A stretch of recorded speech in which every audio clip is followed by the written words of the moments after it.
As you may or may not know, I'm a pretty big Star Wars fan, so much so, I would be hard-pressed not to identify most of the obscure characters in this franchise. Dudbolt was a Volptarine from the planet Volptar who was not only a pod racer pilot, but also a hitman. In Star Wars, we call them Glup Shittos, a fan term for obscure, often silly named background characters who unexpectedly become prominent or beloved.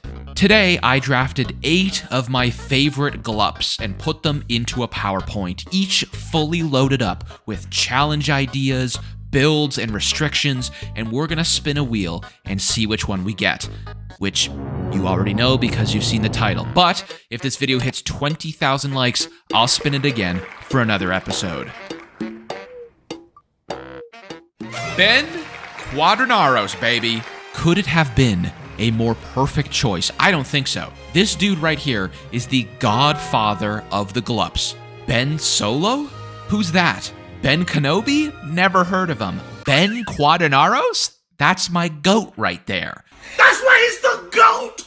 The GOAT! They featured this dude in the upcoming racing game, and I got so goddamn excited I nearly creamed my shorts. Now, if you're a filthy Star Wars casual, you may not know who this triangular man is, but you will by the end of the video. Ben Quadinaros has a grand total of 12 seconds of screen time in the first Star Wars movie. He's a rival racer against Anakin, but his pod fails to start. That's it. That's all he's got.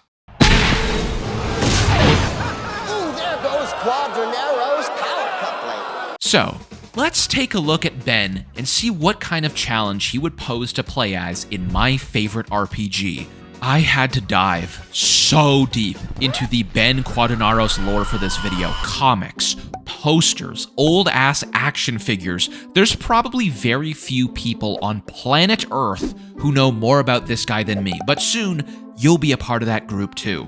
So, what skills does Ben have in Star Wars that would translate over to Skyrim, assuming he keeps none of his possessions and would behave the same way? Ben is a tomb. Yes, like that brain rot stick guy. This race of alien is unique to the Star Wars universe for several reasons, some of which might be useful. Let's start with the most obvious. Ben is a pod racer, which means he has incredibly fast reflexes.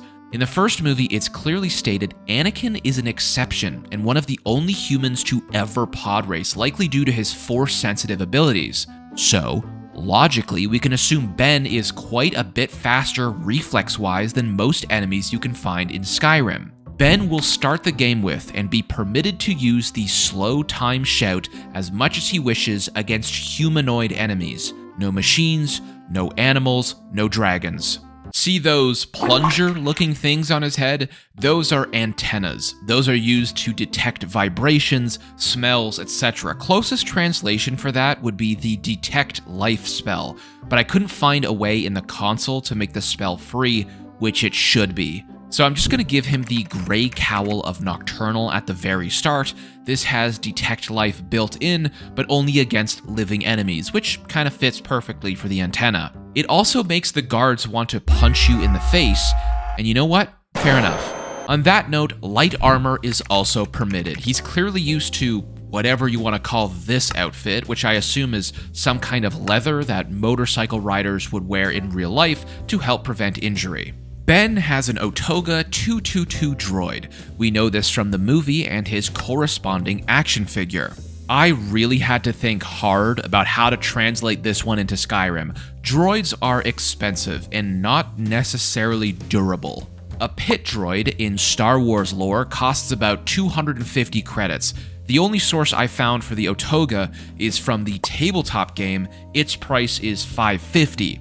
What I decided to do is give Ben access to the Conjure Dwarven Sphere spell. He is allowed to summon a droid companion, but when it dies or time expires, he must pay 600 gold to any blacksmith to be allowed to resummon it again. It's basically a one-time use ally that can only be refreshed once you make your way back into a town.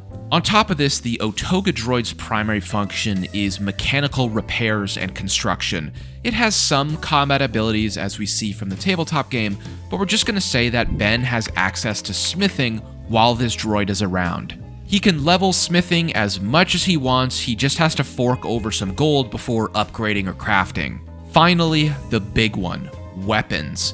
Ben shows no aptitude for weapons in the movies, artwork, comic books, nothing.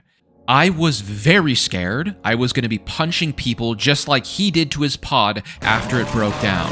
However, the vintage action figure is equipped with a one-handed pistol. Closest translation we have to that in Skyrim would be the crossbow. Yeah, I know, it's not perfect, but I do not want to have another unarmed challenge like I did for my last video. That was painful. So, Ben is going to have full access to the archery skill tree as he clearly has some training in marksmanship. However, he will not be allowed to use actual bows. That's just too different compared to a regular crossbow.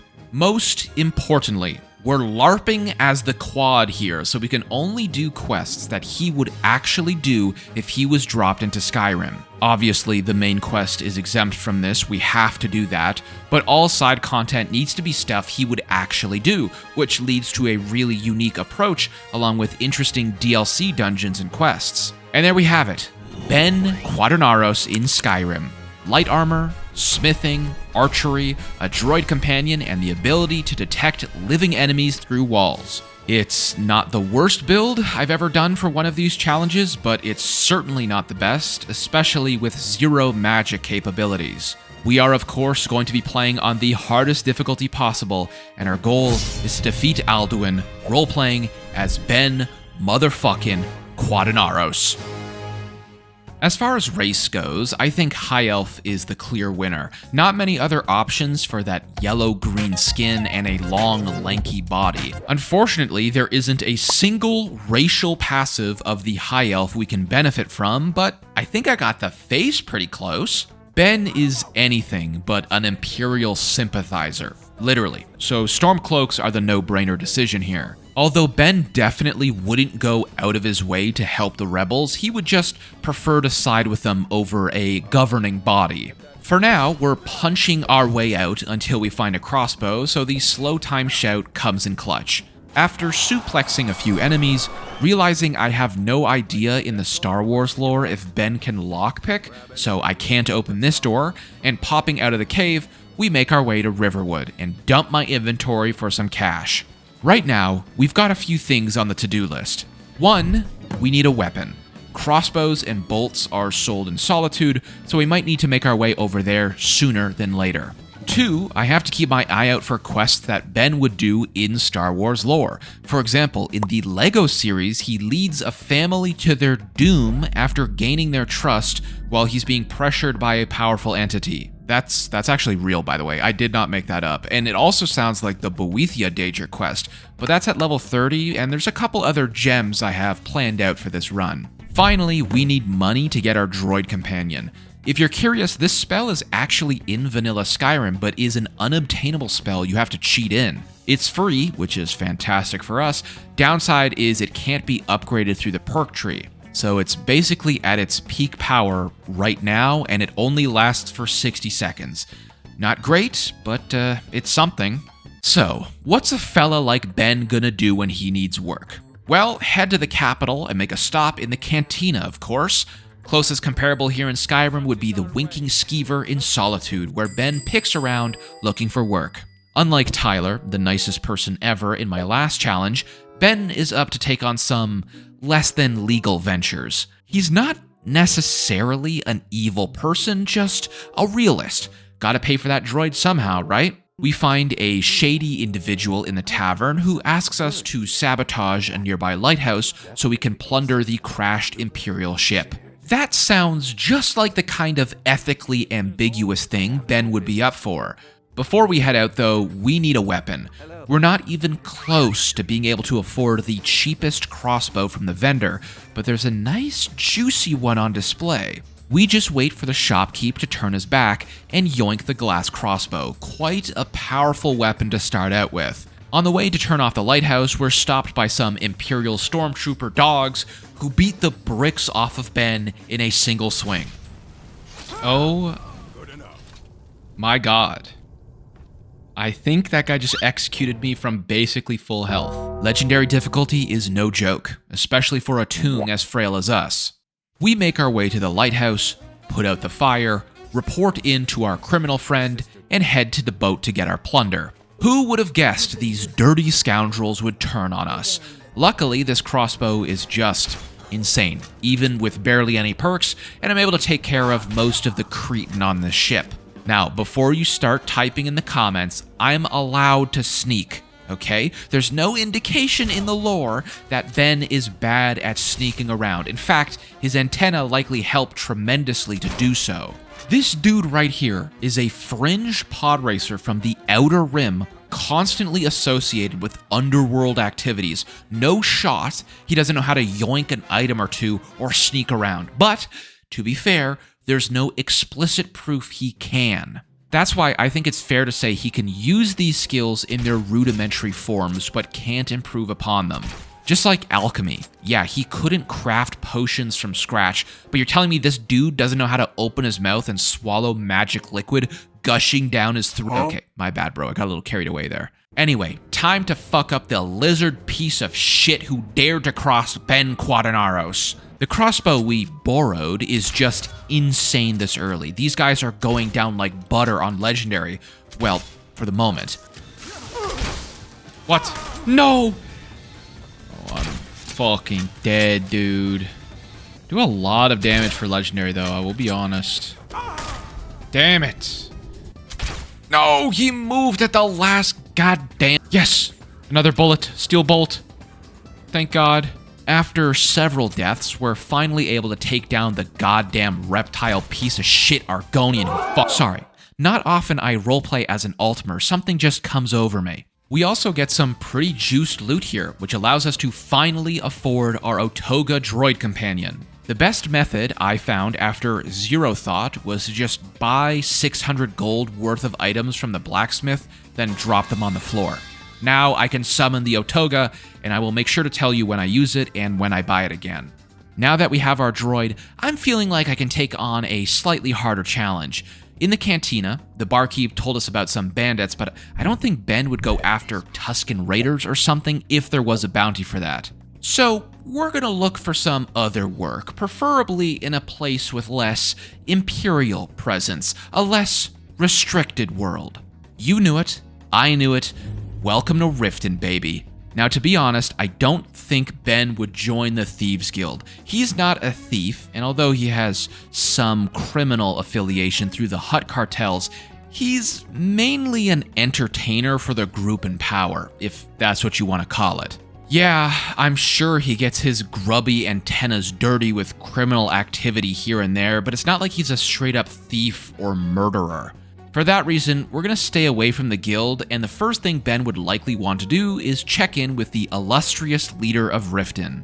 Similar to the Hutts, he'd want to make sure his presence in this lawless haven was noticed. And since the Jarl of Riften isn't an Imperial official, it's an added bonus. And on Legendary difficulty, we need every edge we can get. But you know what's also legendary? The audio quality you get with Raycon's Bone Conduction headphones, who are this video's sponsor. The Bone Conduction headphones don't actually go in your ears, they sit just outside and use off-ear audio so you can still hear your music, podcasts, or calls while also staying aware of stuff like traffic or people around you. I've been using these pretty much every day, whether I'm going for a walk and seeing beavers in my local stream, doing chores around the house, or even just stepping away from my desk for a bit, and they've kind of become my go-to because I don't feel cut off from anything. They're also built for all-day use with up to 13 hours of battery life. They're IP68 waterproof and dustproof, and the no-bud fit means they stay exactly in place without that in-ear pressure. As always with Raycon, you're getting really solid performance without the premium price tag. Over 3 million people already use them, and they come with a 30-day happiness guarantee. Go to buyraycon.com/frostbreakbc to get 15% off your pair today, or click the link in the description. Thanks to Raycon for sponsoring the video. Let's get back to Benny Quad. To do the Jarl's quest, though, you have to help out around town. Various people have various tasks to complete for gold. Most is unimportant busy work, which is exactly what we need for some cash, but one quest does have a bit more meat to it. This female Argonian has a skooma problem, and with a bit of persuasion, she spills the beans on her dealer. The Jarl asks for you to take care of this problem, and Ben drops a couple of bolts into the occupants of this drug den. The Jarl is thankful, but says the problem must be rooted out at the source. This is a bit trickier for big ol' Ben, especially with the boss encounter down here, but with a little bit of trial and error, we're able to take him down and loot up. With the Jarl pleased, skooma in our backpack and our pockets full of gold, I decide to use the light armor tutor here for some levels and head on to the next place where Ben is needed. You know what would make all this running easier? A mount. But they ride mechanical speeders in Star Wars, not horses. However, there is one mechanical mount in Skyrim Anniversary Edition in the Forgotten Seasons creation. I've never played this before, but it seems like a good fit. This is such an amazing dungeon. Holy shit. I can't believe I've never done this before. I mean, I only bought the Anniversary Edition a couple months ago, so that's probably why. Took me about 2 hours to get through the whole thing, and thank God there was a steady stream of Dwemer bolts, or else Ben would have been completely cooked. The dungeon has 3 quests, about half a dozen collectible items, and an artifact at the very end that permanently grants you some pretty insane bonuses. This massive Dwemer ruin is divided into 4 major halls: summer, spring, winter, and autumn. The first chamber I go in is Spring, where you have to defeat Spriggans, bears, wolves, you name it, to disturb the roots around you and clear a path for yourself. The next chamber I went in was Winter, where you basically navigate a maze and kill some monsters until you get to the exit. Autumn was next, and by far was the most elaborate. There's these stockpiles of wheat you need to gather, each has a correlating symbol, and you need to put them in the right canister. In here, there's also all the pieces for the Dwemer mount we spoke about earlier, so keep your eye out for those. Once you've solved the wheat puzzle, the doors open and you can get your reward and leave. Final chamber was Summer, which was scorching hot and full of lava. You use a Dwemer divining rod to command a worker to press a series of buttons, and after doing that, Ben was ready to confront the final boss. This was insanely hard. No, I died in one hit. Like, the lightning one-shots me on the hardest difficulty. There's nothing I can do. No! Okay, I think the strat is my Dwemer automaton. Like, it's doing work. One more. Please. Oh my god. I'm literally 1 health. Get it! No, Dwemer automaton. Come on, get it! No, it's 1 HP again! Please, please, please, please, please. No! You can use the pillars to block the lightning. That would have been nice to know. That might be the hardest boss I've ever done in Skyrim before. Oh my god. Good job, Otoga Droid. I do not think I could have done that fight at all without him. Absolutely well worth the 600 gold. Holy shit. After finally defeating the boss, a chamber opens up to reveal our reward. A book. And after consuming it, it permanently gives you all these active bonuses you see on screen right now. The only rewards we can't use is the heavy armor, which is a shame since basically all unique items you get throughout this entire dungeon are heavy armor, but I guess it makes sense for the Dwemer style. Still though, we have one final reward to claim. There it is. Ben's new whip.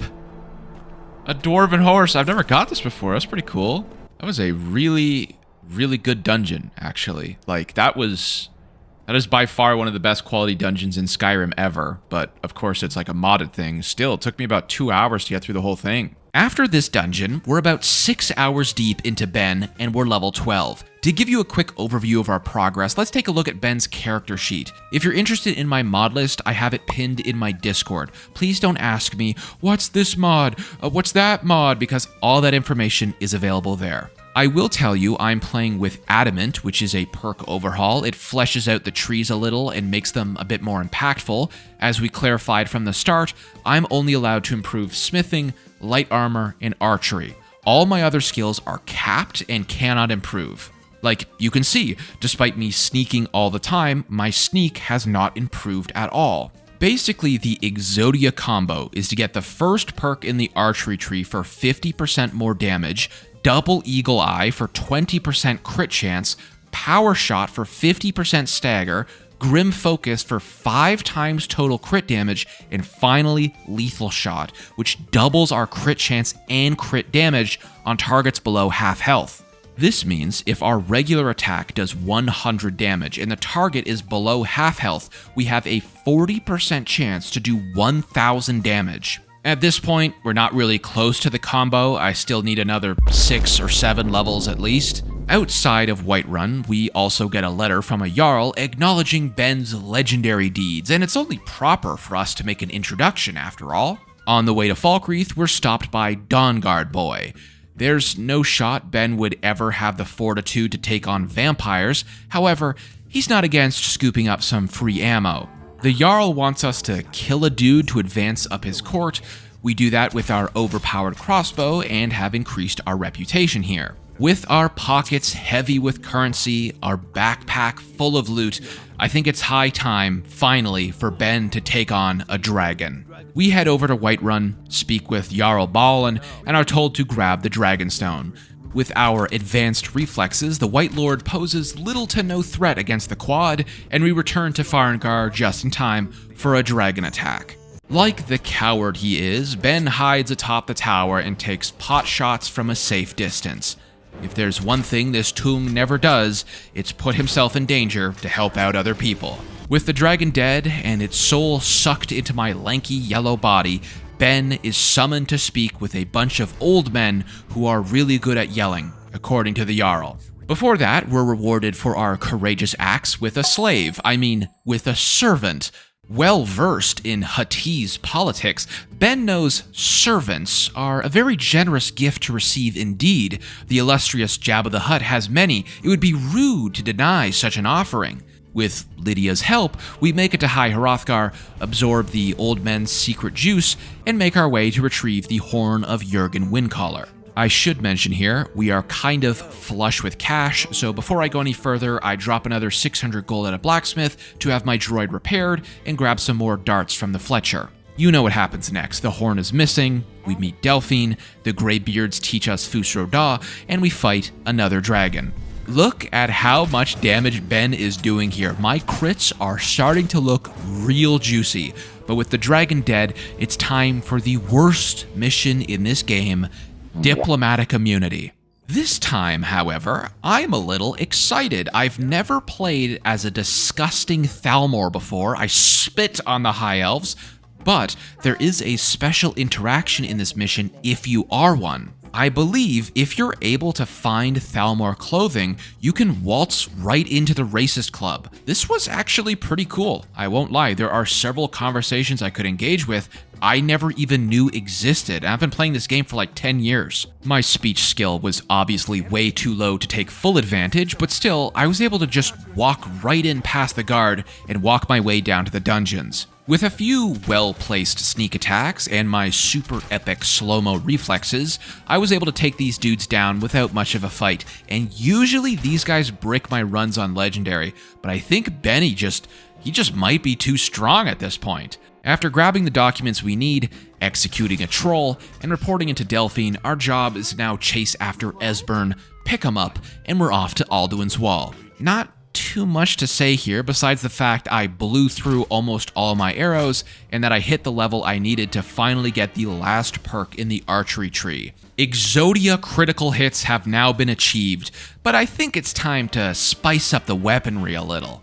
I took a tiny gander through the Anniversary Edition quests to see what would be fitting to complete as Ben Quadinaros. I'm in need of some new drip, but holy shit, some of these quests have straight up broken rewards. As I said, I just bought Anniversary Edition a few months ago, so most of this is new for me, but god damn, you can get full dragon armor right away? That can't be fair. Still, There's a few things here I think Ben would be interested in. Night Hunter, which is a quest for a new weapon. Double-Edged, which is a quest for some lore-accurate Ben leather armor. And Goblins, because Ben kind of looks like one and would probably try to seek out others like him. I don't know, man. I'm just making this shit up so it's more interesting. Let's start with Night Hunter, so we can grab a new gun and ammo. This quest has you investigate an abandoned shack near Solitude populated with bandits. After landing some nasty crits, we make our way inside to read the note lying on the table. It was written by a hunter who said on his way into the city, he noticed a poor man drained of all blood with bite marks on his neck. The hunter then started tracking the vampires, but they eventually ambushed him, and he chose to end it himself before he turned. On his charred corpse, you find a key to his armory, and oh boy, is it fully loaded. There are 2 crossbows on the table, Elven and Ebony.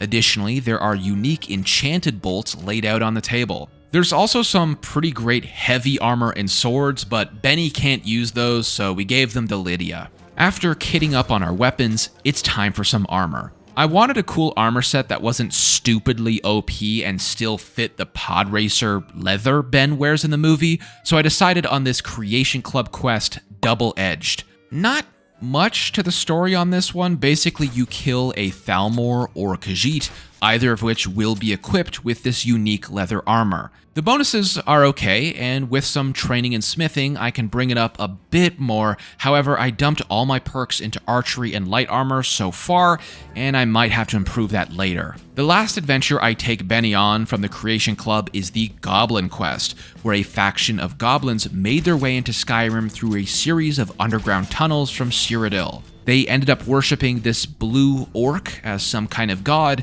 and at the end of this quest, you get to rescue and team up with a goblin. As I said, this is the closest Ben has to another tomb from his planet, so we've teamed up for the time being. Interesting factoid, this green guy is wielding the Spear of Bitter Mercy, kinda cool. He can also summon Storm Atronachs, so he's a little busted. The time has come for Ben to chat with Parthenax, who demands to feel Ben's hot breath in exchange for information on the Elder Scroll. Our next stop is Septimus Cygnus, and this is where we face another run killer. The Dwarven Centurion down here is quite tricky on the hardest difficulty, and the second hardest fight in the base game story behind Alduin. But after killing that other Dwemer machine in the Four Seasons dungeon, I'm not too worried about this one. Alright, here we go. This is the Run Ender. Let's see if I can get a big crit.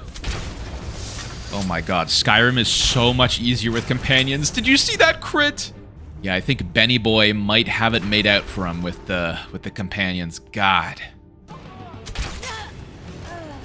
Yeah, look at that. It's just light work for Ben. Like, legendary does not matter. Do goblins have, like, conjuration abilities in Oblivion? Kind of thought they were, like, just stupid little dudes.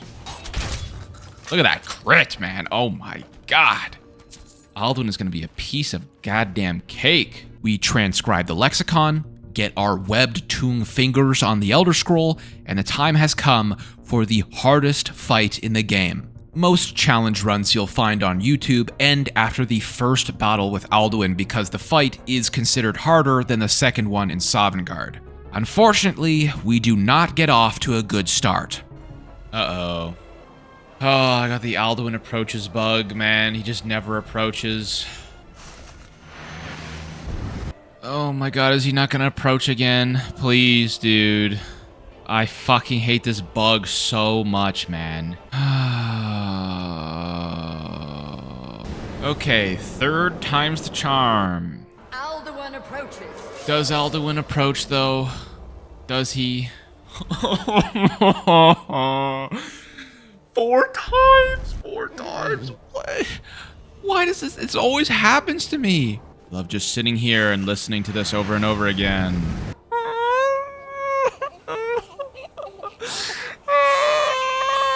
After looking up a specific set of commands to enter, I'm able to get Alduin to approach on the 5th attempt. Finally, the gauntlet of the Glup Shitto has come to its apex. Will the Quadster come out on top?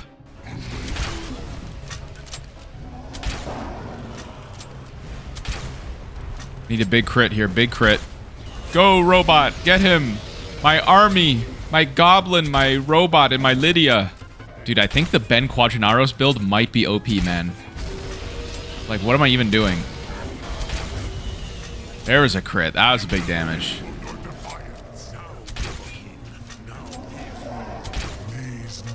I don't even think I took a point of damage.